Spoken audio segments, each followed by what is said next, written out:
एकदम साधी सोपी अशी ही फ्लावरची भाजी तुम्ही डब्याला देऊ शकता। सकाळी सकाळी एकदम घाई असते तेव्हा ही भाजी एकदम छान असा पर्याय आहे। नमस्कार मैत्रिणींनो, स्वागत आहे तुमचं पुष्पा पाटील किचनमध्ये। आज आपल्याला मसाल्याचा वापर न करता अतिशय सोप्या पद्धतीने फ्लावरची भाजी करायची आहे, जी चवीला खूपच अशी छान लागते, जी आपण सकाळच्या घाईमध्ये पटकन बनवू शकतो आणि डब्याला सुद्धा देऊ शकतो। लगेच रेसिपीला सुरुवात करू। फ्लावरची भाजी करण्यासाठी बघा इथे फ्लावर घेतलेला आहे, एकदम छान असा फ्लावर आहे। तर आपल्याला फ्लावर सोबत आहे ना जी हे जे पानं आहेत ना, या पानांचा सुद्धा वापर करायचा आहे भाजीमध्ये। तर आपण आता त्यांना व्यवस्थित असं कापून घेऊ, पानांना पण आणि फ्लावरला पण। तर आपण फक्त आधी पानच कापून घेऊ। हा जो पानांचा भाग असतो आपण हा फेकून देत असतो, पण हा सुद्धा भाजीमध्ये वापरला ना तर खूप म्हणजे भाजी चवीला लागते आणि पौष्टिक सुद्धा असतो हा पाला। आपल्याला फक्त हा हिरवा पालाच घ्यायचा आहे। हा जो व्हाईट पार्ट आहे ना कडक, तो नाही घ्यायचा। फक्त हा जो हिरवा हिरवा पाला आहे त्याला लागलेला तोच काढायचा आहे फक्त। सर्व पाले बघा मी काढून घेतले त्या जाड पार्ट मधून। आता हे आपण थोडेसे बारीक असे चिरून घेऊ।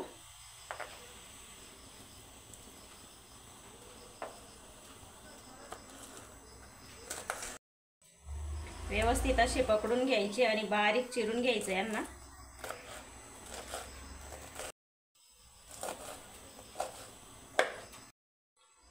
कोबी सुद्धा मी इथे असा थोडासा मोठा आकारामध्ये कापून घेतला। इकडे मी कढईमध्ये पाणी ठेवलं होतं गरम करण्यासाठी।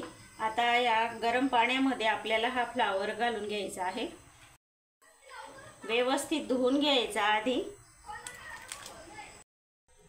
या पाण्यामध्ये आता आपल्याला थोडीशी हळद घालून घ्यायची आहे आणि मीठ थोडंसं।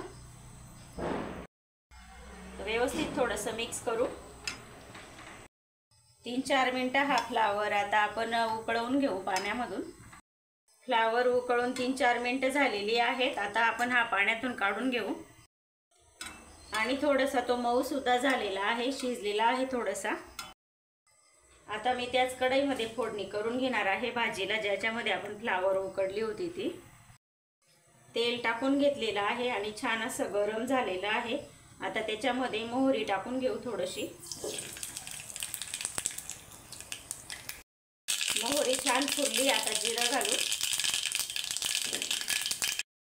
जिरं सुद्धा छान असं फुललेलं आहे। आता आपण बारीक एक कांदा चिरून घेतलेला आहे, मी एकदम बारीक असा कट केलेला आहे। मीडियम साईजचा एक कांदा होता तो टाकू।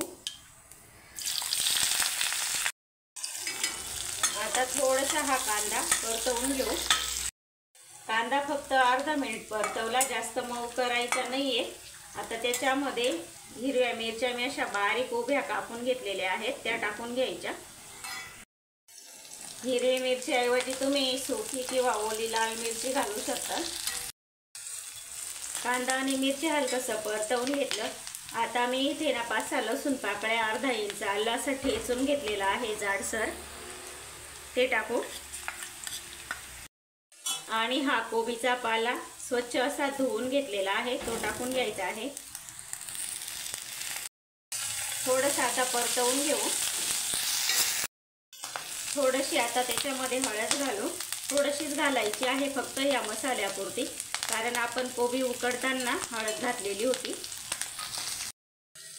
आता थोडीशी आपण कसुरी मेथी घालू आणि अगदी थोडीशी धना पावडर आहे ती घालू। पाव चमच मी इथे मिरची पावडर घेतलेली आहे, ती टाकायची आहे। नाही घातली तरी चालेल, मिरची घातलेली आहे पण मला थोडीशी घालायची आहे म्हणून घालत आहे मी।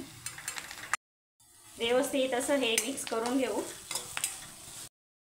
एकदम छान असा सुगंध येत आहे या फोडणीचा, जास्तीचे काही मसाले नाही तरी सुद्धा।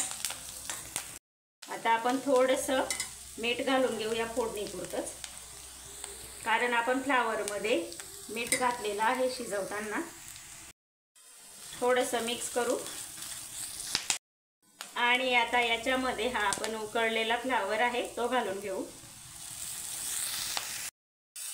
व्यवस्थित असं परतवू। व्यवस्थित मिक्स करून घेतला। आता 2-3 मिनिटांसाठी आपल्याला झाकण देऊन घ्यायचं आहे आणि वाफ काढून घ्यायची आहे। 3-4 मिनिटं झालेली आहेत। आता झाकण काढू आपण आणि भाजी आपली अगदी व्यवस्थित अशी शिजलेली आहे। खूप छान अशी भाजी झालेली आहे। फ्लावर सुद्धा आपला खूप छान असा शिजून गेलेला आहे। आता गॅस बंद करू। चला आता आपण ही भाजी प्लेटमध्ये काढून घेऊ।